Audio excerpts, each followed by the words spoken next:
Assalamualaikum warahmatullahi wabarakatuh. Alhamdulillah, adik kita ketemu lagi pada saat ini untuk sesi yang masih dilakukan secara daring atau dalam jaringan online. Untuk materi ini saya akan mencoba memperbincangkan bersama Anda. Silahkan dicermati kelas sekarang ini, yakni tentang pandangan Islam terhadap kehidupan. Saya kira adik-adik sudah banyak membaca, mudah-mudahan demikian, bagaimana pandangan berbagai kelompok orang tentang kehidupan. Tentu masing-masing ketika melihat kehidupan itu akan beragam bentuknya. Ya paling mudah kalau orang beragama Islam, ya pastilah sudut pandangnya selalu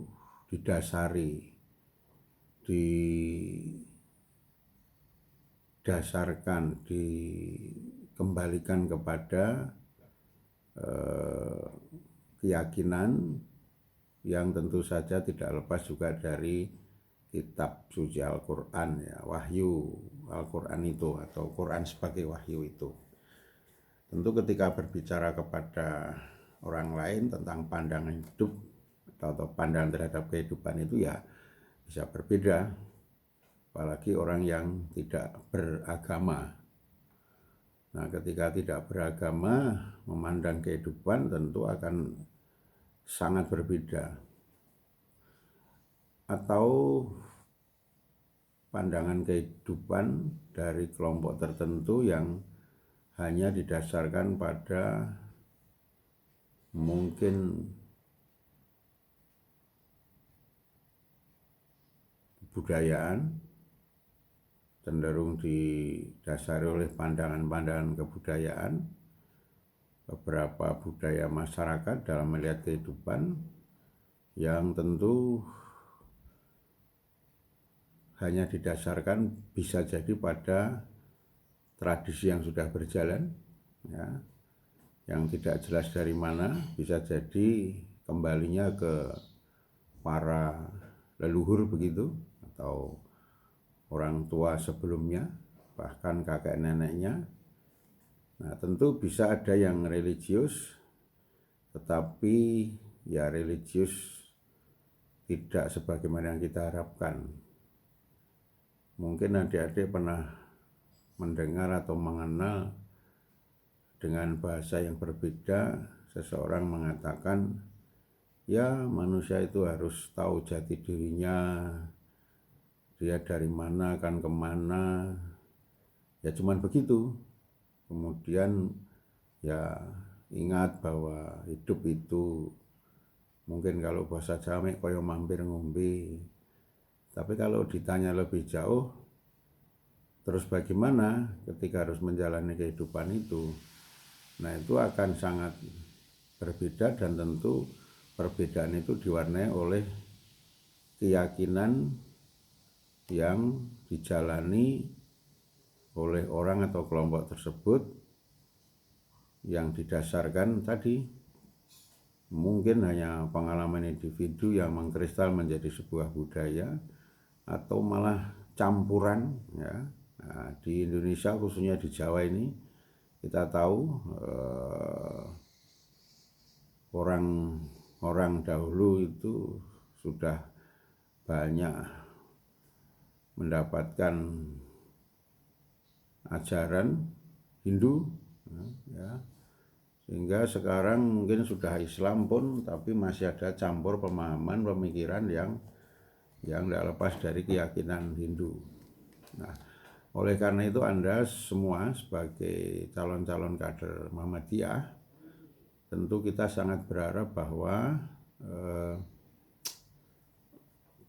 dalam memandang tentang kehidupan kita ini ya harus benar, dalam arti perujukannya harus jelas sebagai seorang Islam, yakni dikembalikan kepada tuntunan agama.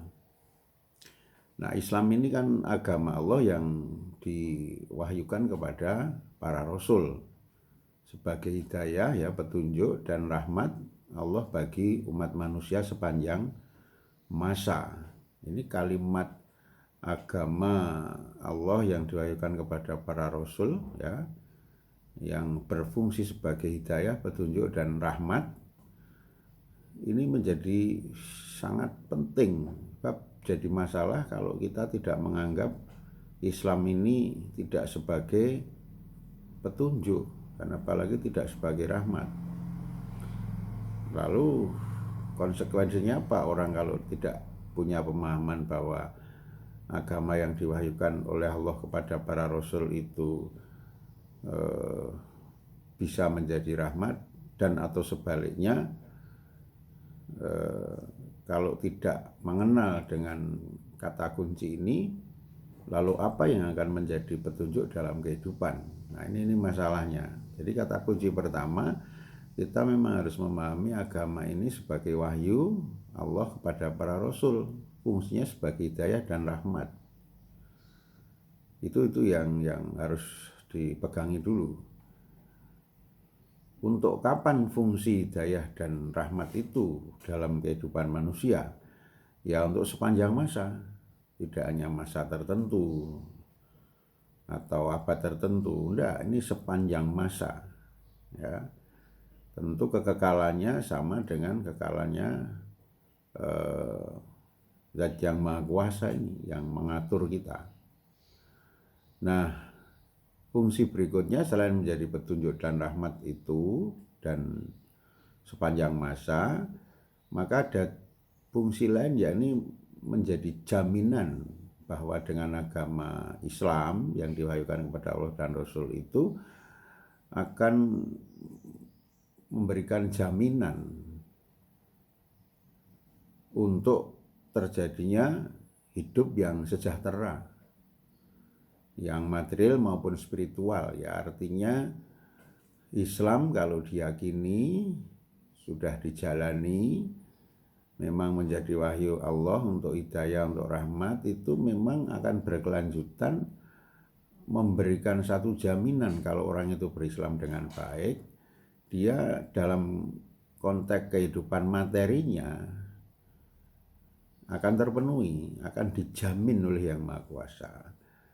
Bahkan ketika orang kemudian merasakan punya materi, kok tidak terjamin spiritnya. Nah, ini Islam menambah lagi. Yang kedua, selain menjamin kehidupan secara materi, juga menjamin secara spiritual, semangat, kerohanian kita. Itu. Jadi kalau itu dijalani, memang orang kan akan terjadi dalam kehidupannya, materinya tercukupi, ya. Tentu tercukupi ini dalam pengertian yang sangat berbeda-beda. Tapi kemudian yang tidak kalah penting, terjaminnya spirit hidup. Ini penting. Orang kalau tidak memiliki spirit hidup, dan spirit hidup yang benar loh, ya, dalam arti yang tidak salah. Kalau yang salah itu spirit hidup, ingin mati dapat surga, maka harus melakukan sesuatu dengan cara bunuh diri misalnya.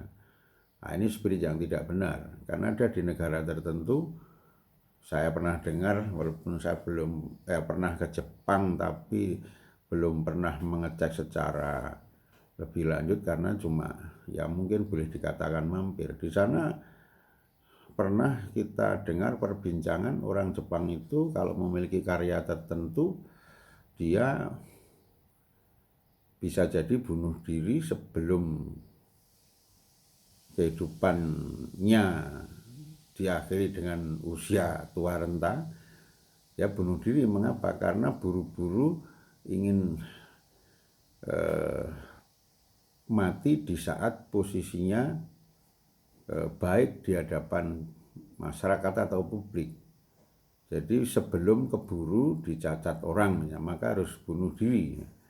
Nah, ini Islam tidak mengajarkan, bahkan melarang yang seperti itu. Nah, ini pentingnya pemahaman bahwa Islam ini menjamin kehidupan materi dan non materi atau spirit tadi itu, yang nanti tentu akan berada pada tempat di mana kita ada, yakni di dunia dan di akhirat. Jadi Islam tidak hanya menjamin kehidupan kita di dunia saja, atau sebaliknya Islam tidak hanya akan menjamin kehidupan di akhirat saja, tapi dua-duanya ini ditanggung oleh Yang Maha Kuasa. Tentu syaratnya ya harus meyakini dan menjalani apa yang terkandung atau yang diajarkan oleh Allah melalui agama Islam yang kita jalani ini. Ini poin penting ini ya, terkait pandangan hidup Islam tentang kehidupan kita ini. Nah, lain kan tentu pandangan apa tentang kehidupan, pandangan budaya, pandangan teknologi terhadap kehidupan, pandangan apalagi. Nah, ini kita harus menegaskan pentingnya memahami pandangan Islam tentang kehidupan. Nah, itu beberapa kata kunci. Kita sambung berikutnya. Agama Islam yakni agama yang dibawa oleh Nabi Muhammad sebagai Nabi akhir zaman, ialah yang diturunkan Allah yang tercantum di dalam Al-Quran dan sunnah Nabi yang sahih atau makbul. Isinya tentang apa? Perintah, larangan, dan petunjuk-petunjuk untuk kebaikan kehidupan manusia di dunia dan akhirat. Nah, ini kalau sudah sampai kalimat berikutnya tentang Islam yang dibawa oleh Nabi, ini menjadi teramat sangat penting. Mengapa? Karena ketika menyebut Nabi Muhammad sebagai Rasul terakhir, akhir zaman, itu harus dicatat betul.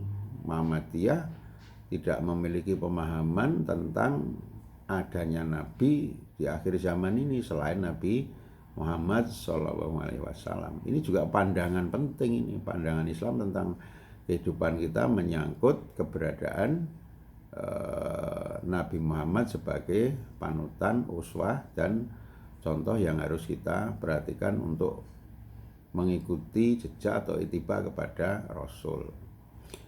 Dalam praktek kehidupan kan di Indonesia ada orang Islam tapi masih punya keyakinan adanya Nabi selain Muhammad.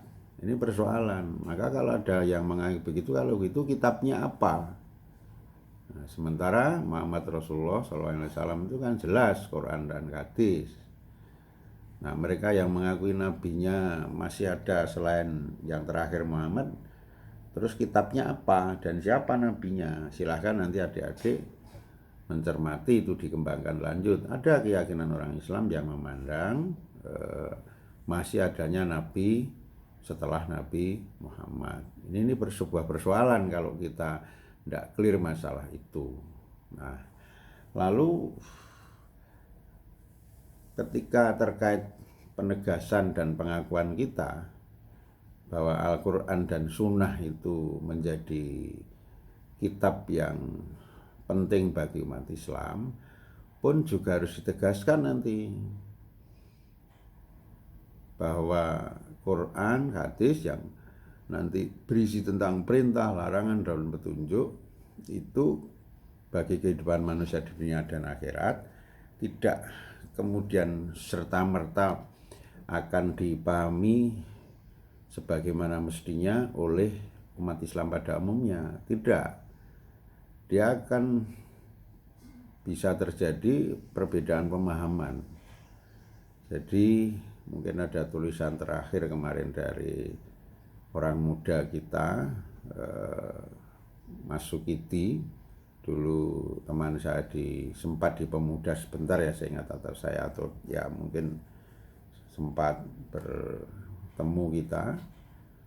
Dia ya punya pendapat.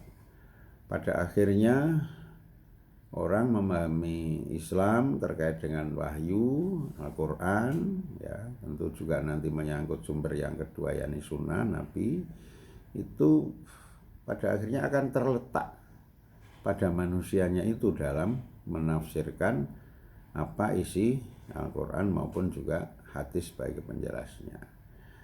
Nah, logika pemikiran ini saya kira juga bisa diterima, tetapi kemudian masalahnya bagaimana supaya pemahaman yang tergantung pada diri manusia itu menghasilkan pemahaman pemaknaan yang ya benar. Nah, ini kan juga harus dibantu oleh pemahaman terhadap diri kita sebagai manusia. Kita punya akal, tetapi akal ini tentu berada di bawah wahyu. Jadi sekiranya nanti orang atau manusia berpikir menurut akalnya, pada akhirnya liar, nah ini tentu masalah, ya, masalah. Apalagi kemudian menantang fitrah kemanusiaannya itu. Berarti kalau gitu yang benar memandang kehidupan itu bagaimana? Ya tentu pada akhirnya sebuah pemaknaan, penafsiran terhadap tuntunan Islam itu mestinya akan mengantarkan kita kepada kehidupan yang benar menurut pandangan Islam. Ya, ini pertama, tetap mengakui bahwa agama Allah yang Islam itu agama Allah yang diwahyukan kepada para rasul sampai kepada nabi terakhir. Itu benar. Yang kedua, apa itu isi agama Islam itu? Islam itu yang diwahyukan tadi, ya dia akan menjadi hidayah dan rahmat bagi manusia. Itu pemikiran benar. Maka konsekuensinya ya orang harus menjalani kehidupan sesuai dengan Islam ketika dia berharap mendapat petunjuk atau hidayah dan rahmat dalam kehidupannya dari Allah Subhanahu wa taala. Ini konsekuensi selanjutnya. Nah, diperjelaskan lagi kalau akal rasionalitas kita lurus dalam fungsinya untuk memahami, maka tidak akan melenceng dan akan menegaskan bahwa kita itu dengan Islam lalu mendapat hidayah dan petunjuk, itu memang akan terjadi sebuah jaminan kesejahteraan hidup manusia baik di wilayah materi maupun spiritual atau kerohanian kita. Saya kira ini yang menjadi sangat penting. Ya silahkan, ini saya sebenarnya sambil memahami pandangan Islam tentang kehidupan pada buku PHIWM. Silahkan adik-adik, ini kan saya hanya mengantarkan saja, tidak usah hanya ini saja yang dipahami adik-adik, tapi silahkan lebih lanjut dibaca. Nah, nanti kalau perlu ya kita berharap pada saatnya bisa offline kita masih bisa memperbincangkan lagi, tapi tidak tahu tampaknya dunia online masih akan terus sampai setidaknya akhir semester 2 ini. Saya kira demikian adik-adik yang saya banggakan, mudah-mudahan tetap semangat. Silahkan terus dikembangkan pandangan Islam tentang kehidupan versi Muhammadiyah, rujukannya Pedoman Hidup Islami Warga Muhammadiyah. Ini bukunya hijau ini ya. Ini bukunya ini ya, ini kebalik karena di syutingnya kebalik ya. Silahkan, nah nanti kalau perlu cross check ya, membandingkan, mengkomparasikan dengan pandangan orang lain terhadap kehidupan dunia ini. Demikian, tetap semangat. Terima kasih atas perhatiannya. Assalamualaikum warahmatullahi wabarakatuh.